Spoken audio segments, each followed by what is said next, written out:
the start of a new campaign. What's the mood like in the camp ahead of this one? Yeah, I think everyone is excited, obviously, with the new campaign, and off the back of the Nations League stuff. Then it was really good to secure that playoff place. So now we can go and try and kick on with some confidence behind us, and see how we can do in this campaign. It's been a year since the manager been in charge. How do you feel the squad's evolved since then?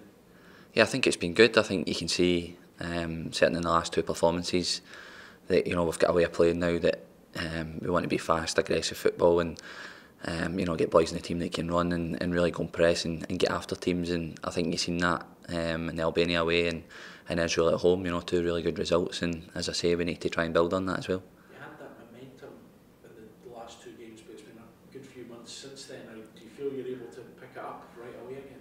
Yeah, I think so. I think once we get to the training ground and start to do some of our stuff there and prepare for the game, then you sort of just naturally pick it back up anyway. And it's pretty much most of the boys that are in the squad anyway. So I think for us, it's just trying to pick up where we left off and continue that good form. It's all hypotheticals, but do you start targeting points now because the first three games are against teams ranked lower than Scotland? Do you feel that Scotland have to really hit the ground running before they go to Brussels? Yeah, I think that's fair to say. Obviously we know the games will be tough anyway. We know how difficult it is to come here and get a result. So thinking about that first to try and get a positive result out of here, and then, as you say, looking at the next couple of games to try and get some points on the board, because we know we've got some tough fixtures coming up after that. How beneficial is it that you and some of your Celtic teammates have played here before? Yeah, I think it can help. It's always tough when you come to these places, far and wide, and time difference, things like that. So we're trying to stick on UK time, trying to keep everything as normal as we can in terms of the preparation side. So that'll give us the best chance we've got of getting a result. How much importance, Callum, do you put on a fast start in a campaign like this when you've got, particularly when you're playing two of the smaller teams in the competition?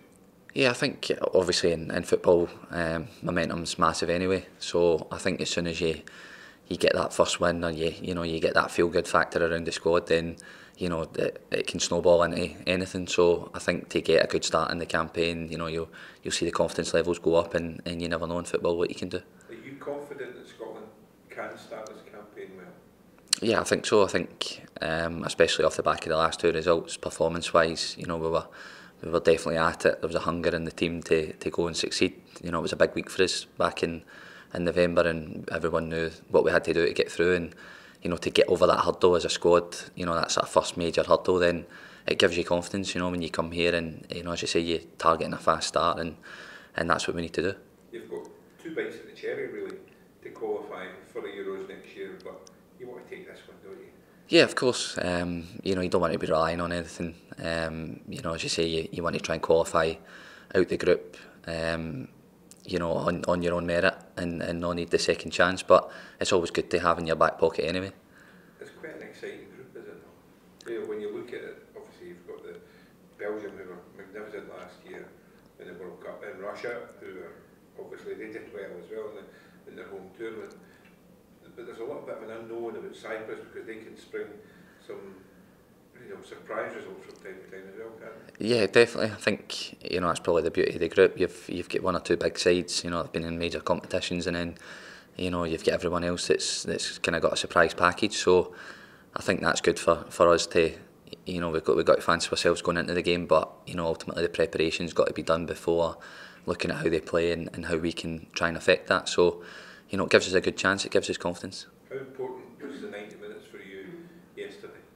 Yeah, I think it was really important. I pretty much went for doing nothing at the start of the week to go in and play 90. So I think it's a good one psychologically for me to know that I can do it. So rather than maybe playing 10-15 minutes or whatever at the end of the game, then you've been flung in the deep end and you've come out the other side okay. So as a confidence one for me in the back of my head, then I know I'll be okay. Will this be a bit of a unique situation for yourself, playing in an outdoor stadium with the roof on, when it's -12 outside, but it's going to be about 10-11 degrees inside? Yeah, it's always a strange one. I think we did it the first year we came here in the Champions League qualifier, so you sort of get a wee feel for it. I think we done it in Zenit as well, so you know, as I say, you can experience these things before, but it doesn't really help you on the night. You've got to try and adapt and get your body right to play in these games. So, as I say, hopefully with us coming a few days early, we'll be able to adjust and, you know, get our feet, and obviously we'll train in the stadium and get a feel for it. So hopefully that will stand us in good stead. Can I ask you what time you expect to get to your bed at tonight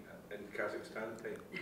Oh, I don't know, it's too difficult a question for me to work that on it. We'll just try to stay on UK time, so we had a bit of sleep when we got here. So we'll just try and keep it as normal as we can. It might start running on a wee bit later now that we've had the sleep sort of into late morning. You had a couple of challenging games when you played with Celtic at the Astana Arena. Does that kind of make you realise that you can't take anything for granted? Yeah, definitely. I think you know, for the outside looking in, you know, people are thinking, oh, okay, a wee bit unknown, but I think when you've been here, you know exactly what the standard's like. There's no easy games, especially in international football. You know, you're playing against elite players, and you know you can never take anything for granted. So for us to, as I say, come a few days early, get the preparation spot on, and then, you know, on the night we've got to perform as well. Does it help you knowing that you've played in that stadium and you have experience of playing against a lot of the Astana players that will be in the Kazakhstan squad as well? Yeah, I think it gives you a wee feeler for it. You sort of think back to the memories and, you know, try and think about it before the game. So, you know, it's probably beneficial for one of the two boys that have done it as well. Does the pitch compare to some of the Asher turfs you play on back home? The pitch is actually pretty good. The ball moves pretty well on it. The last couple of times we've been here, it's actually been pretty good. So hopefully, again, it'll be okay and we can get the ball in and play our stuff. Obviously, you're missing a couple of players who've been told they can't play and that stuff, so that's a blow, but you feel it's not going to be a major issue for the rest of the guys? Yeah, I think obviously, you know, the it's a big squad, and obviously there's lots of talent in it as well. So as you say, probably missing a few key players, but you know, ultimately then there's an opportunity for another boy to step in and show what they can do. So, you know, as I say, there's a lot of talent in this squad, and you know, boys are itching to show it. You mentioned you've played under the roof a couple of times. Do you notice a difference in the air or something? I think psychologically it's probably, you know, you think about it more, but once you're actually on the pitch and the game starts, you almost just forget about it and you try and play the game as normal as you can. So I think that's probably going to be the thing. When the game starts, you just go into game mode. You've obviously not been a regular for that long at the time. You must have played with so many different players, I think, probably, because each time you go away there seems to be 4 or 5 players who are going to be missing from the last game. Is it always difficult to adjust with that? Do you find that there's a big squad, you still know the guys you're playing with as well?